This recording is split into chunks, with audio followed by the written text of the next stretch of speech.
Pour répondre, la parole est au ministre du Travail, de l'Emploi et de l'Insertion. Madame Borne, vous avez la parole. Merci Monsieur le Président, Mesdames et Messieurs les sénateurs, Monsieur le sénateur Vincent Segouin.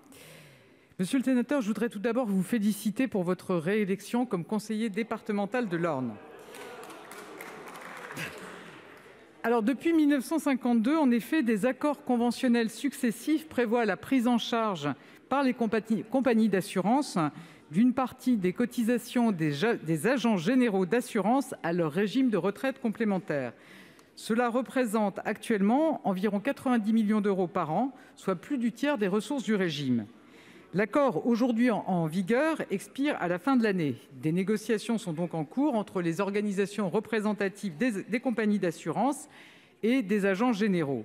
Il semble, comme vous l'avez indiqué, que les compagnies d'assurance aient fait savoir qu'elles souhaitent se retirer d'une partie de cette prise en charge des cotisations, ce qui compromettrait encore plus l'équilibre financier du régime, qui est déjà précaire.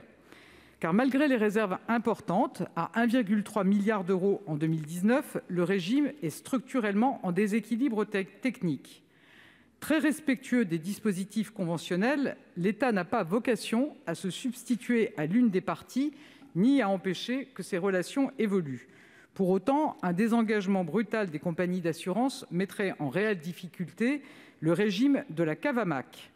Celui-ci a en effet une obligation réglementaire de disposer d'une visibilité à 40 ans. Ainsi, si l'État n'entend pas se substituer à ce dispositif conventionnel, il est attentif aux négociations en cours et à leurs conséquences sur le régime des agents d'assurance. Le Gouvernement sera particulièrement vigilant à ce que l'accord qui sera trouvé entre les parties garantisse l'équilibre de long terme du régime, comme le prévoit la réglementation, et également les droits des affiliés. Je vous remercie. Monsieur Segouin. Merci Madame la Ministre pour votre réponse, qui est très rassurante, je tiens à le dire, et je compte sur vous pour cette bienveillance. C'est un sujet qui nous interpelle pour ne pas laisser les milliers d'agents généraux actifs et retraités livrés à eux-mêmes, car nous avons un équilibre de caisse qui risque de ne plus être assuré dans l'avenir. Merci. Merci.